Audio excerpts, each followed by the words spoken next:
ఉద్యోగ సంఘాలతో ప్రభుత్వం చర్చలు జరపడం ఒక విషయమైతే, ఆ చర్చలు నిర్ణయాలుగా మారి వాటి వల్ల ఉద్యోగులు, ఉపాధ్యాయులు, పెన్షనర్లు, కాంట్రాక్ట్ ఉద్యోగులు, అవుట్సోర్సింగ్ ఉద్యోగులకు లబ్ధి చేకూరకపోతే ప్రయోజనం ఏముంటుందని వారు అనుకుంటున్నారు.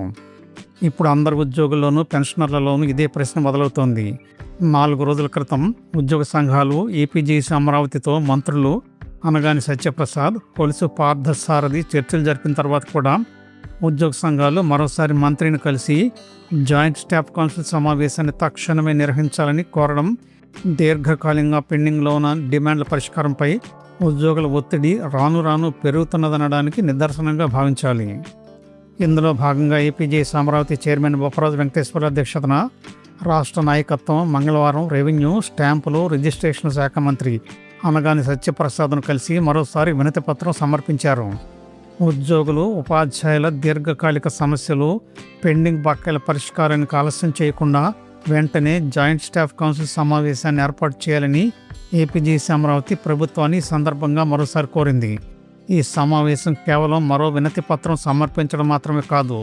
ఈ నెల 11వ తేదీన ప్రభుత్వం, ఏపీజేఏసీ అమరావతి ఉద్యోగ సంఘాల మధ్య జరిగిన చర్చల్లో మంత్రి అనగాని సత్యప్రసాద్, మంత్రి కొలుసు పార్థసారథి సమక్షంలో ప్రస్తావించిన ప్రతి డిమాండ్కు సంబంధించి అంశాల వారీగా ప్రభుత్వం ముందుకు తీసుకెళ్లాల్సిన చర్యలను గుర్తు చేస్తూ ఇప్పటికే ప్రభుత్వానికి సమర్పించిన లేఖల వివరాలను కూడా మంత్రికి అందజేశారు. అంటే ఉద్యోగ సంఘాలు ఇప్పుడు కొత్త డిమాండ్లు చేయడం కంటే ఇప్పటికే ఇచ్చిన హామీలు అమలు కావాలనే అంశంపైనే ప్రధానంగా దృష్టి సారిస్తున్నాయి. ఏపీజేఏసీ అమరావతి తరఫున ప్రభుత్వానికి ఇప్పుడు సమర్పించిన వినతి పత్రంలో మొత్తం 27 ప్రధాన డిమాండ్లు ఉన్నాయి. 11వ తేదీన సమర్పించిన వినతి పత్రంలో 23 డిమాండ్లే ఉన్నాయి. వాటిలో ముఖ్యంగా 12 PRC కమిషనర్ నియామకం తక్షణమే ఐఆర్ ప్రకటించడం, పెండింగ్లో ఉన్న డిఏలు, డిఆర్లు విడుదల చేయడం, రిటైర్డ్ ఉద్యోగులకు అడిషనల్ క్వాంటమ్ ఆఫ్ పెన్షన్ పునరుద్ధరించడం, మహిళా ఉద్యోగులకు చైల్డ్ కేర్ లీవ్ పెంపుదల, అవుట్సోర్సింగ్ ఉద్యోగులకు తక్షణమే సంక్షేమ పథకాలను వర్తింపజేయడం, కాంట్రాక్ట్ ఉద్యోగులను క్రమబద్ధీకరించడం, ఇలాంటి అంశాలు అనేకం ఉన్నాయి. ఈ డిమాండ్లకు సంబంధించి మొత్తం సమాచారాన్ని కూడా వినతి పత్రానికి జత చేసి ప్రభుత్వానికి వారు అందజేశారు. ఈ సందర్భంగా బొప్పరాజు వెంకటేశ్వర్లు మాట్లాడుతూ, ఈ నెల 11వ తేదీన జరిగిన చర్చల్లో తీసుకున్న నిర్ణయాలకు అనుగుణంగా గుర్తింపు పొందిన అన్ని ఉద్యోగ సంఘాలతో జాయింట్ స్టాఫ్ కౌన్సిల్ సమావేశాన్ని ఇకపై ఆలస్యం చేయకుండా వెంటనే నిర్వహించాలని ప్రభుత్వాన్ని కోరారు.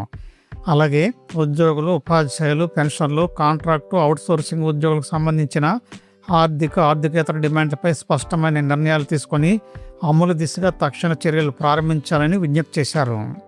దీనిపై స్పందించిన మంత్రి అనగాని సత్యప్రసాద్, ఉద్యోగ సంఘాలు ప్రస్తావించిన అన్ని అంశాలను ఇప్పటికే ముఖ్యమంత్రి చంద్రబాబు నాయుడు దృష్టికి తీసుకెళ్లామని, త్వరలోనే జాయింట్ స్టాఫ్ కౌన్సిల్ సమావేశాన్ని పూర్తి స్థాయిలో నిర్వహిస్తామని హామీ ఇచ్చారు.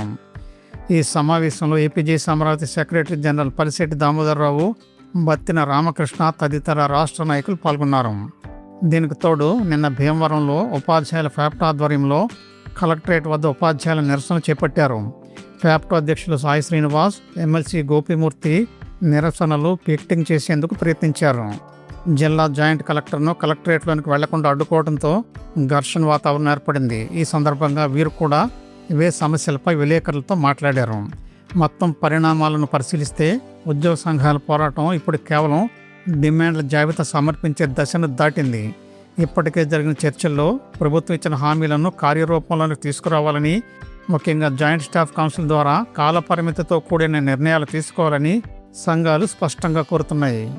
అందువల్ల రాబోయే జాయింట్ స్టాఫ్ కౌన్సిల్ సమావేశం ఉద్యోగులు, ఉపాధ్యాయులు, పెన్షనర్లు, కాంట్రాక్టు, అవుట్సోర్సింగ్ ఉద్యోగులు ఎదురుచూస్తున్న 27 ప్రధాన డిమాండ్ల పరిష్కారానికి నిజమైన సంకేతంగా మారుతుందా, లేక మరోసారి హామీలకే పరిమితమవుతుందా?